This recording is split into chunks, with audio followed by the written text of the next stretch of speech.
Hello and welcome to Advait academy. So dear friends, आज हम एक मोस्ट इंपॉर्टेंट टॉपिक लेकर के आए हैं। तो देखिए, एसएससी, सीजीएल और सीएचएसएल के प्रीवियस ईयर्स के क्वेश्चंस को हम डिस्कस भी करेंगे और सॉल्व भी करेंगे। तो हमारे लर्नर्स को इससे बहुत ज़्यादा बेनिफिट होगा। एक तो वो जीएस में किस प्रकार का पैटर्न रहता है उसका पता चल जाएगा, उसके साथ में फेमिलियरिटी हो जाएगी। इसके अलावा एसएससी, सीजीएल और सीएचएसएल में जो टेंडेंसी रहती है वो हर साल क्वेश्चन को रिपीट करने की, यानी मोस्टली क्वेश्चन, सभी क्वेश्चन तो रिपीट नहीं होते लेकिन मोस्टली क्वेश्चन रिपीट हो जाते हैं।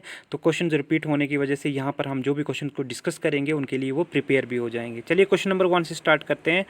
The social system of the Harappans was. अब देखिए, हड़प्पन्स का सोशल सिस्टम का मतलब है कि उनकी सोसाइटी कैसी थी, यानी हड़प्पन जो थे, यानी हड़प्पन सिविलाइजेशन के, इंडस वैली सिविलाइजेशन के जो लोग थे उनकी सोसाइटी, उनका समाज कैसा था।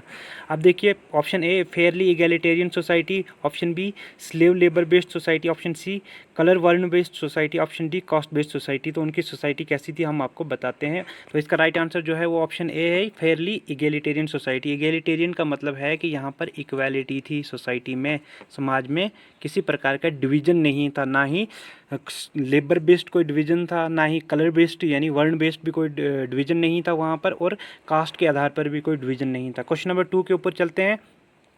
विच statement on the Harappan civilisation is correct. देखिए, हड़प्पन सिविलाइजेशन पे कुछ स्टेटमेंट दिए गए हैं, तो इसमें से हमें बताना है कि कौन सा करेक्ट है। Horse sacrifice was known to them, कि क्या वो घोड़े की सेक्रीफाइस किया करते थे। Cow was sacred to them. अब देखिए, गाय जो है उनके लिए काफ़ी पवित्र है। Pashupati was venerated bye them, तो पशुपति महादेव जो हैं वो उनके लिए काफ़ी पूजनीय हैं।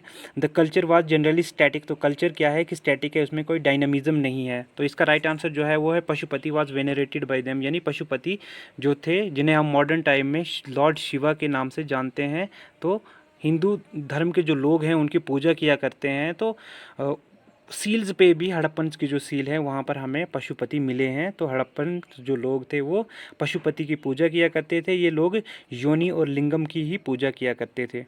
अब क्वेश्चन नंबर 3 के ऊपर चलते हैं। Out of the following remains in the Indus valley. अब देखिए, इंडस वैली में जो हमें रिमेन्स मिले हैं, अवशेष मिले हैं, which one indicates commercial and economic development. अब देखिए, नीचे दिए गए जो भी जो ऑप्शंस हैं उसमें से इकोनॉमिक डेवलपमेंट को कौन सा इंडिकेट करता है। तो इसमें देखिए, पॉटरी की बात हो रही है, सील्स की, बोट्स की और हाउसेज की बात हो रही है। और इसमें कमर्शियल और इकोनॉमिक डेवलपमेंट के लिए किस चीज़ों का इस्तेमाल किया जाता था, सील्स के लिए उनका इस्तेमाल किया जाता था। लगभग 2000 से ज़्यादा सील जो है हड़प्पन सिविलाइजेशन से आज तक हमें मिल चुकी हैं। क्वेश्चन नंबर 4 पे चलते हैं। The earliest city discovered in India was. अब देखिए, भारत की सबसे पहली सिटी कौन सी थी, ठीक है। हड़प्पा थी, पंजाब थी, मोहनजोदाड़ो थी या सिंध थी। अब देखिए, सबसे पहली जो सिटी थी वो कौन सी थी, हड़प्पा थी। और हड़प्पा को किसने फाउंड किया था, 1921 में दयाराम सहनी जो थे उन्होंने हड़प्पा को 1921 में उन्होंने हड़प्पा को फाउंड किया था। तो हड़प्पा जो है इंडिया की ही और साथ में इंडस वैली सिविलाइजेशन की भी ही पहली सिटी जो है वो हमें प्राप्त हुई है, ठीक है। अब चलते हैं क्वेश्चन नंबर 5 के ऊपर। Which among the following has not been found in the excavation of Harappan sites. अब देखिए, हड़प्पन साइट्स की जो एक्सकेवेशन, जो खुदाई हुई है, उसमें कौन सी चीज़ हमें नहीं मिली है। तो उसमें देखिए, क्या ड्रेन्स एंड वेल्स हमें मिले हैं, फोर्ट्स मिले हैं, रिजर्वायर्स मिले हैं, टेम्पल्स विद शिखर जो हैं क्या वो हमें मिले हैं। तो हमने बात करनी है कि कौन सी चीज़ हमें नहीं मिली है। सबसे पहले देखिए, ड्रेन्स और वेल्स हमें मिले हैं, फोर्ट्स भी हमें हड़प्पन सिविलाइजेशन से मिले हैं, रिजर्वायर्स भी हैं वो भी हमें मिले हैं, और इसका जो राइट आंसर है वो है टेम्पल विद शिखर, ठीक है। यानी टेम्पल्स हमें यहाँ से नहीं मिले हैं। तो मैंने आपको पहले ही बताया कि पशुपति और गॉडेस की जो है पूजा किया करते थे वो लोग, यानी योनि और लिंगम की पूजा किया करते थे वो लोग। तो इसलिए जो राइट आंसर होगा वो डी पार्ट होगा इसका, ठीक है। अब क्वेश्चन नंबर 6 के ऊपर चलते हैं। Which is the highest law of the land. अब देखिए, ये क्वेश्चन भी पूछा गया है कि highest law of the land कौन है हमारे भारत में। क्या इंडियन पेनल कोड है, इंडियन कॉन्स्टिट्यूशन है, सिविल प्रोसीजर कोड है या क्रिमिनल प्रोसीजर कोड है। तो हमें इनमें से बताना है कि highest law of the land कौन है भारत का। अब देखिए, इसका जो राइट आंसर है वो है इंडियन कॉन्स्टिट्यूशन, जिसे हम कहते हैं कि ये fundamental law of the land भी है। फंडामेंटल, देखिए स्पेलिंग में गलती हो गई, फिर से हम इसको करेक्ट करते हैं। Fundamental law of the land भी जिसे कहा जाता है तो वो है इंडियन कॉन्स्टिट्यूशन। तो ये आपको याद रखना है कि फंडामेंटल लॉ कौन है, इंडियन कॉन्स्टिट्यूशन, ठीक है। तो ये इसका राइट आंसर है, यानी ऑप्शन बी। क्वेश्चन नंबर 7 के ऊपर चलते हैं। The constitution of India was framed by, तो भारत का कॉन्स्टिट्यूशन फ्रेम किसने किया था? तो हमारे पास में ऑप्शन क्या है, प्लानिंग कमीशन है, कॉन्स्टिट्यूएंट असेंबली है, प्रेसिडेंट है, या वर्किंग कमेटी है। अब देखिए हमें इसका राइट आंसर देखना है तो वो होगा बी पार्ट, कॉन्स्टिट्यूएंट असेंबली। ठीक है, पार्टीशन से पहले यानी भारत की जब पार्टीशन हुई थी उससे पहले 389 इसमें मेंबर्स थे, और पार्टीशन के बाद में इसमें कितने मेंबर्स थे? कॉन्स्टिट्यूएंट असेंबली जिसने हमारे कॉन्स्टिट्यूशन को फ्रेम किया है, ड्राफ्ट किया है, तो 299 मेंबर्स थे। ठीक है, अब चलते हैं क्वेश्चन नंबर 8 के ऊपर। The Indian constitution was adopted on. अब देखिए इस क्वेश्चन में काफ़ी ज़्यादा कंफ्यूजिंग एंगल भी है, क्योंकि हमारे कॉन्स्टिट्यूशन के लिए दो चीज़ें पूछी जा सकती हैं कि हमारा कॉन्स्टिट्यूशन अडॉप्ट कब हुआ है और लागू कब हुआ है, यानी कब वो कम इनटू फोर्स या कम इनटू एग्जिस्टेंस कह सकते हैं हम। ठीक है, तो लेकिन यह है कि अडॉप्ट कब हुआ है। देखिए हमारा कॉन्स्टिट्यूशन जो है वो अडॉप्ट कब हुआ है, इसके लिए सबसे पहले हम बात करते हैं कि ऑप्शन क्या क्या है। 26 जनवरी 1950, 26 जनवरी 1946, 26 नवंबर 1949, या 31 दिसंबर 1949। तो अब इसका राइट आंसर है कि हमारा कॉन्स्टिट्यूशन अडॉप्ट कब हुआ है, तो 26 नवंबर 1949। तो देखिए प्रीएम्बल में सीधा सीधा बताया गया है कि इस डेट को हमारा जो कॉन्स्टिट्यूशन है वो अडॉप्ट हुआ है। तो अडॉप्ट कब हुआ है हमारा कॉन्स्टिट्यूशन? 26 नवंबर 1949 को। ठीक है, अब बात करते हैं कि Indian constitution came into force in. अब देखिए हमारा कॉन्स्टिट्यूशन कब फोर्स में आया था या कब लागू हुआ था, तो ये भी एक इंपॉर्टेंट क्वेश्चन है। तो 26 जनवरी 1950, 26 जनवरी 1952, 15 अगस्त 1948, 31 नवंबर 1949। तो इसमें देखिए राइट आंसर क्या होगा? 26 जनवरी 1950 जो होगा वो राइट आंसर होगा, यानी 26 जनवरी 1950 में इंडिया का कॉन्स्टिट्यूशन लागू हुआ था।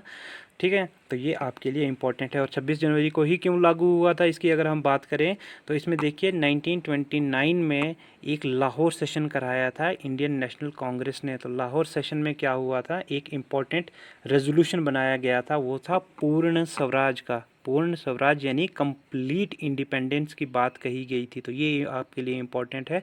और ये 31 दिसंबर 1929 को ये सेशन हुआ था, और यहाँ पर रेजोल्यूशन बनाया गया था कि 26 जनवरी 1930 को भारत अपना इंडिपेंडेंस डे मनाएगा। तो 26 जनवरी 1930 को तो भारत आज़ाद नहीं हुआ, लेकिन ये 26 जनवरी की डेट भारत के लिए इम्पोर्टेंट थी, इसलिए कॉन्स्टिट्यूशन को लागू किया गया 26 जनवरी की डेट को।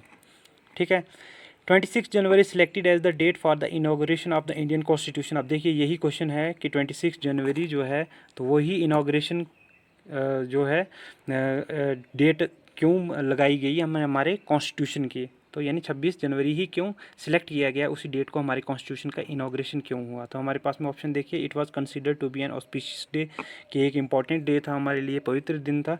On that day the quit India movement was started in 1942, क्या इस दिन ही क्विट इंडिया मूवमेंट स्टार्ट हुई थी। The Congress had observed it as the independence day in 1930, none of these. अब देखिए हमारे पास में इसका जो राइट आंसर है वो सी पार्ट है, the Congress had observed it as independence day in 1930, यानी 1930 में कांग्रेस ने ही क्या किया था, 26 जनवरी को अपना इंडिपेंडेंस डे मनाया था, इसलिए कॉन्स्टिट्यूशन को इस डेट पर क्या किया गया, लागू किया गया।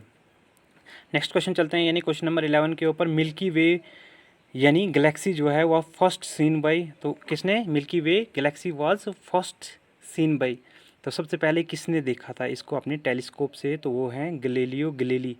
तो गैलीलियो गैलीली यानी पार्ट ए जो है वो राइट आंसर है। इसके अलावा मार्टिन श्मिट या मार्कोनी या न्यूटन इसके आंसर नहीं है। तो गैलीलियो ने 1610 में क्या किया था, अपनी टेलीस्कोप से मिल्की वे को देखा था। ठीक है, अब चलते हैं क्वेश्चन नंबर 12 के ऊपर। Who founded the word geography, तो ज्योग्राफी टर्म जो है वो किसने दी है, तो हमारे पास में ऑप्शन क्या है, टोलेमी, एरिस्टोथेनीस, हिकेटस, हेरोडोटस। तो हमारे पास में राइट आंसर जो है वो है एरिस्टोथेनीस जो है, तो ये हमारे लिए राइट आंसर है। ये ग्रीक मैथमेटिशियन थे, तो कहाँ के थे, ये ग्रीक के थे मैथमेटिशियन, तो उन्होंने एरिस्टोथेनीस ने ही टर्म जो है यानी कॉइन की थी, कौन सी टर्म, ज्योग्राफी। अब क्वेश्चन नंबर 13 के ऊपर चलते हैं। Which of the following scientist proved that the path of each planet around the sun is elliptical. अब देखिए नीचे दिए गए कुछ साइंटिस्ट हैं, तो इनमें से किसने बताया कि सूरज के इर्द गिर्द जो भी प्लैनेट हैं वो एक कौन से पाथ में चल रहे हैं, एक एलिप्टिकल पाथ, यानी इस तरह का पाथ जो है उसमें रिवॉल्व करते हैं सन के अराउंड में। तो आप देखिए हमारे पास में आंसर क्या क्या है इसमें, ऑप्शन देखिए, केपलर हैं, गैलीलियो हैं, न्यूटन है और कोपरनिकस हैं। तो राइट आंसर जो है वो ए है, केपलर। केपलर ने ही प्लैनेटरी लॉ ऑफ मोशन भी दिया है, तो इन्होंने ही बताया है कि एलिप्टिकल ऑर्बिट में रिवॉल्व करते हैं प्लैनेट्स सन के अराउंड में। ठीक है, क्वेश्चन नंबर 14 के ऊपर चलते हैं। द कॉमेट्स जो है मूव अराउंड द, किस चीज़ के अराउंड में मूव करते हैं कॉमेट्स, अर्थ के, वीनस के, सन या जुपिटर के। तो इसका राइट आंसर देखिए क्या है, सन के अराउंड में करते हैं। और ये किस चीज़ के बने होते हैं, ये डस्ट पार्टिकल्स के बने होते हैं। ठीक है, और साथ में गैसेस के भी बने हुए होते हैं। तो ये आपके लिए इंपॉर्टेंट है। क्वेश्चन नंबर 15 के ऊपर चलते हैं। Which of the following is not related to solar system. अब जो हमारा सोलर सिस्टम है उसकी कौन सी चीज़ जो है वो उसके रिलेटेड नहीं है। Small planet, comets, planet, nebula. अब देखिए कौन सी चीज़ जो है हमारे सोलर सिस्टम से रिलेटेड नहीं है, तो ये है नेब्यूला। नेब्यूला होते हैं गैसियस क्लाउड्स। ठीक है, तो ये कौन सी गैसेस से बने होते हैं, ज़्यादातर हीलियम और हाइड्रोजन से बने हुए होते हैं। हीलियम और हाइड्रोजन जो गैसेस हैं उनसे ही ज़्यादा बने हुए होते हैं। ठीक है, नेक्स्ट क्वेश्चन पे चलते हैं। Question number 16, the book genera plantarum was written by. तो ये जेनेरा प्लांटेरियम जो किताब है वो किसने लिखी थी। इसके ऑप्शन देखिए, Linnaeus, Bentham and Hooker, Engler and Prantl and Hutchinson. तो इसका राइट आंसर देखिए ऑप्शन ए जो है, लेनियस जो है ये स्वीडिश यानी स्वीडन के नेचुरलिस्ट हैं। तो इन्होंने ये किताब लिखी है। ठीक है, इस किताब में इन्होंने क्या किया है, इन्होंने ब्रीफ डिस्क्रिप्शन दिया है लगभग 935 प्लांट्स का। तो ये आपके लिए इम्पोर्टेंट है। ठीक है, नेक्स्ट क्वेश्चन के ऊपर चलते हैं। What is sponge. अब स्पंज क्या होता है, देखिए क्या ये एक फॉसिल होता है, प्लांट होता है, एनिमल होता है या फंगस होता है। अब देखिए स्पंज जो है ये एक एनिमल होता है, लेकिन ये एक एक्वेटिक एनिमल होता है। और एक्वेटिक एनिमल क्या होते हैं, जो पानी में होते हैं। अब इसकी खासियत क्या है कि इसके पास में ना ही नर्वस सिस्टम होता है, ना ही इसका डाइजेस्टिव सिस्टम होता है और ना ही इसका सर्कुलेटरी सिस्टम होता है। क्वेश्चन नंबर 18 के ऊपर चलते हैं। प्लांट्स डिफर्स फ्रॉम, तो एनिमल्स इन हैविंग। अब देखिए यहाँ पर थोड़ा सा एक मिस्टेक है, फ्रॉम है ये फॉर्म नहीं है। तो प्लांट्स एनिमल्स के साथ में कहाँ से डिफ़र करते हैं, डिफ़र फ्रॉम, तो किस चीज़ से वो डिफ़र करते हैं, तो वो हम आपको बताते हैं। क्या वो लोकोमोशन से डिफ़र करते हैं या मेटाबॉलिज्म से, लोकलाइज्ड ग्रोथ से या कैटाबॉलिज्म से। तो यहाँ पर देखिए राइट आंसर जो है वो है लोकलाइज्ड ग्रोथ। यानी लोकलाइज्ड ग्रोथ क्या होता है कि ये डिपेंड करती है पीएच पे। एक पार्टिकुलर एरिया में पीएच क्या होता है उसके ऊपर डिपेंड करती है। और बाकी जो ग्रोथ होती है वो एक प्लांट की, तो वो किस चीज़ पे डिपेंड करती है, न्यूट्रिएंट्स और एनवायरमेंटल कंडीशंस के ऊपर डिपेंड करती है। The age of trees is determined by its. अब देखिए जो ट्रीज़ की एज है तो वो किस चीज़ से डिटरमाइन होती है, क्या बर्थ से, हाइट से, ग्रोथ रिंग से या जनरल अपीयरेंस से। अब देखिए इनकी जो एज है वो डिटरमाइन होती है ग्रोथ रिंग से। और ग्रोथ के लिए मैंने आपको फिर बताया कि प्लांट्स की ग्रोथ के लिए न्यूट्रिएंट्स और एनवायरमेंटल कंडीशंस इंपॉर्टेंट होते हैं। और प्लांट्स की ग्रोथ के लिए जो स्टडी हम करते हैं उसको बोलते हैं डेंड्रोक्रोनोलॉजी। डेंड्रोक्रोनोलॉजी, तो ये इंपॉर्टेंट है कि study of age of plants is known as dendrochronology. तो डेंड्रोक्रोनोलॉजी कहते हैं उसको। Where is the botanical survey of India headquarter. देखिए भारत का बोटेनिकल सर्वे ऑफ इंडिया जो है उसका हेडक्वार्टर कहाँ पे है, लखनऊ, दार्जिलिंग, कोलकाता या ओटाका मुंड। लेकिन इसका राइट आंसर जो होगा उसी होगा कोलकाता। और ये किसके अंडर आता है, ministry of environment and forestry के अंडर आता है ये। ठीक है, तो ये कोलकाता में हेडक्वार्टर्ड है। Question number 21, therm is the unit of. क्या पावर का यूनिट है, हीट का है, लाइट का है या डिस्टेंस का है। तो थर्म किसका यूनिट है, तो ये हीट का यूनिट है, लेकिन ये एक नॉन एसआई यूनिट है, यानी ये एसआई यूनिट नहीं है हीट का। इसके अलावा भी बहुत सारे फिजिकल क्वांटिटीज़ होती हैं कि जिनके एक से ज़्यादा यूनिट्स होते हैं, जिस तरह टेम्परेचर का सेल्सियस है, फ़ारेनहाइट है। ठीक है, चलते हैं क्वेश्चन नंबर 22 के ऊपर। Ice is packed in sawdust. और सोडस्ट में आइस को क्यों पैक किया जाता है, कारण क्या है, देखिए इन्होंने कारण बताया है। Sawdust does not stick to the ice, sawdust will not get melt easily, sawdust is a good conductor of heat, sawdust is a poor conductor of heat. तो सोडस्ट को क्यों इस्तेमाल किया जाता है, किस चीज़ में, आइस को पैक करने के लिए। तो देखिए इसका जो राइट आंसर है कि सॉडस्ट इज़ ए पूर कंडक्टर ऑफ हीट। अब ये हीट का अच्छा कंडक्टर नहीं है, इसलिए यहाँ पर जो होती है मतलब आइस होती है वो मेल्ट नहीं होती इतनी आसानी से, इसलिए सोडस्ट का इस्तेमाल किया जाता है। नेक्स्ट क्वेश्चन के ऊपर चलते हैं। Question number 23, water is used in hot water bags because. अब देखिए क्यों वाटर को हॉट वाटर बैग्स में कैरी करते हैं, because it is easily available, it is cheap and not harmful. ठीक है, it specific heat is more और water can be heated more easily. अब इसका जो राइट आंसर है देखिए वो क्या है, राइट आंसर है कि इसकी स्पेसिफिक हीट जो है वो बहुत ज़्यादा होती है। ठीक है, तो स्पेसिफिक हीट ज़्यादा होने की वजह से क्या होता है कि ये जल्दी अपनी हीट लूज़ नहीं करता है। विच of the following metal has the maximum thermal conductivity. Question number 24 कहता है कि सबसे ज़्यादा थर्मल कंडक्टिविटी यानी हीट को कंडक्ट कौन करता है, हीट का सबसे ज़्यादा कंडक्टर कौन है। नीचे दिए गए जो मेटल्स हैं उनमें से देखिए सिल्वर जो है वो सबसे ज़्यादा इनमें से, यानी आयरन, एल्युमिनियम, कॉपर और सिल्वर में से सिल्वर सबसे ज़्यादा थर्मल कंडक्टिविटी को सपोर्ट करता है। तो क्वेश्चन नंबर 24 का डी पार्ट जो है वो राइट आंसर है। अब देखिए question number 25, a body observes maximum amount of heat when it is. अब देखिए कौन सी बॉडी जो है वो सबसे ज़्यादा हीट को ऑब्जर्व करती है। The surface is black and rough, black and smooth, white and rough, white and smooth. तो देखिए ब्लैक एंड रफ जो है यानी आंसर ए जो होगा क्वेश्चन नंबर 25 का, यानी आंसर होगा पार्ट ए यानी पहला स्टेटमेंट। तो अब देखिए जो सोलर सेल्स भी होते हैं यानी सोलर कुकर जो होता है तो उसमें क्या किया जाता है, सोलर कुकर में भी ब्लैक सरफेस का इस्तेमाल किया जाता है। किस लिए, क्योंकि ये ज़्यादा ही क्या करता है, एब्जॉर्ब करता है हीट को। तो इसका ये राइट आंसर है। सो फ्रेंड्स, आई होप कि आपके लिए काफ़ी ही यूज़फुल रहा होगा ये सेशन। ये प्रीवियस ईयर्स में पूछे गए हैं सभी क्वेश्चंस, काफ़ी इंपॉर्टेंट हैं। आप इनको अच्छे से देखें, अच्छे से प्रिपेयर करें। Thank you. Keep learning, keep growing.